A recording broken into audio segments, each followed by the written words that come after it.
जय भीम, जय भारत, जय संविधान। साथियों, मैं कल्पना बहुत महिला क्रांति शक्ति ब्रिगेड से राष्ट्रीय अध्यक्ष। हमारे भारत की गुलामी, बेरोजगारी, गरीबी का कारण ही अंधविश्वास, पाखंडवाद है, जो इस समय देखने को भी मिल रहा है।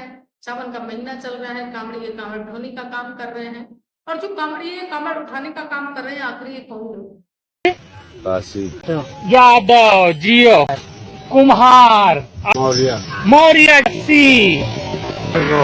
भार्गव, SC ST OBC के ही लोग हैं।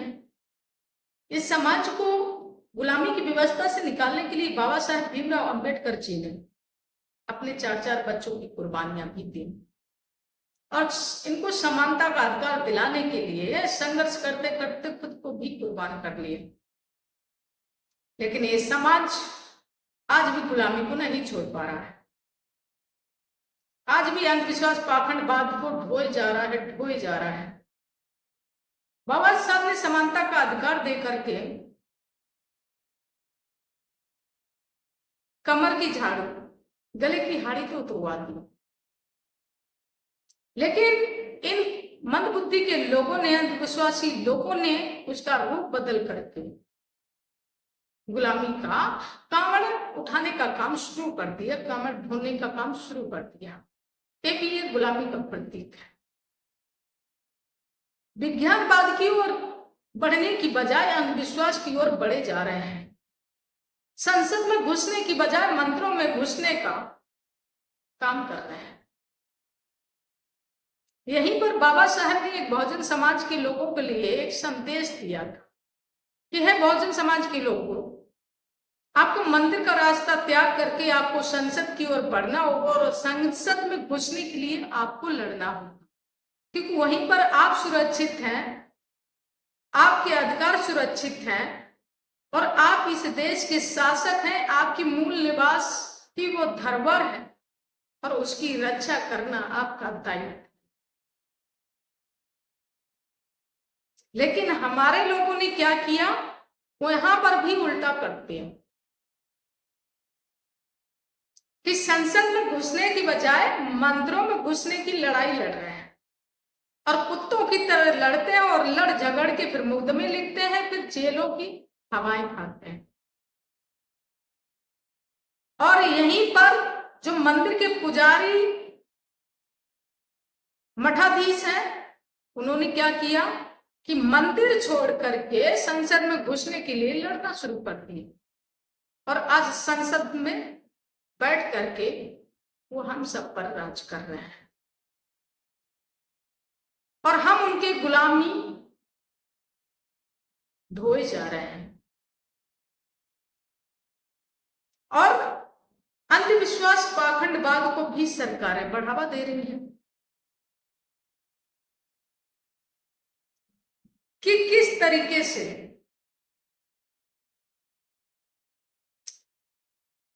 फूल बरसाए जा रहे हैं कांवड़ियों पर, उनकी सुरक्षा में जवान तैनात किए जाते हैं, और उनको किस तरीके से सरकारों के द्वारा हिंसकवादी, उग्रवादी बनाया जा रहा है अंधविश्वास की आड़ में। कि आप लोग देख रहे होंगे कि रेहड़ी ठेली वाले जो बेचारे अपना कमा खा रहे हैं, रोजी रोटी चला रहे हैं, ये जो कांवड़िए हैं किस तरीके से लाठी डंडों से रेहड़ी ठेली रिक्शों को तोड़ रहे हैं, इन पर फूल बरसाए जा रहे हैं, क्योंकि ये बहुत अच्छा काम कर रहे हैं। क्योंकि ये जब इसमें लिप्त रहेंगे तभी तो वो संसद में बैठ करके वो तुम गुलामों पे राज कर पाएंगे।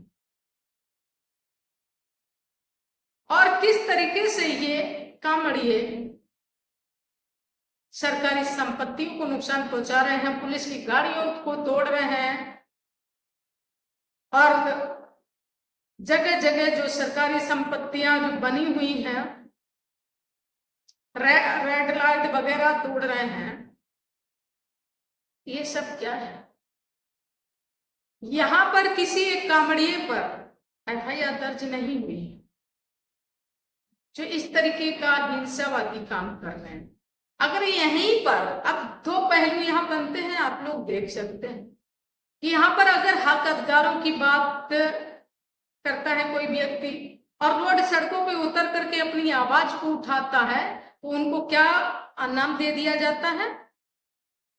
खालिस्तानी, पाकिस्तानी और हिंसकवादी और सरकारी संपत्तियों को नुकसान पहुंचाने के आरोप में, देशद्रोही के आरोप में उनको जेल में ठूस दिया जाता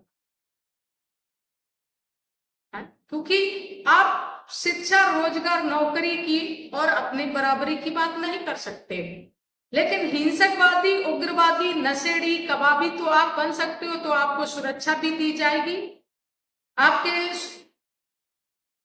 ऊपर फूल भी बरसाए जाएंगे, आपको खाने को भी दिया जाएगा, आपको शराब, कबाब सब दिया जाएगा, लेकिन शिक्षा, रोजगार, नौकरी आपको नहीं दी जाएगी। इस तरीके से सरकारें हमारे युवाओं के भविष्य को अंधकार में धकेल रही हैं, उनके भविष्य के साथ खिलवाड़ कर रही हैं सर। और जब भविष्य का, युवाओं का भविष्य अंधकार में है,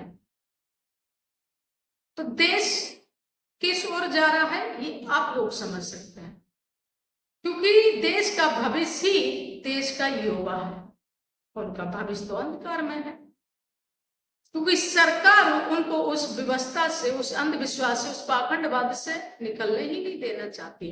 उनके हौसलों को इतना बढ़ा रही है, इतना बढ़ा रही है, इतना क्रूर आतंकवादी बना रही है इन कामड़ियों के आड़ में, कि वो आपस में लड़े, झगड़े और फिर कोर्ट कचहरी, थाने, अदालत के चक्कर काटते रहे, और इनके सबके ऊपर हम संसद में बैठ के राज करते रहे।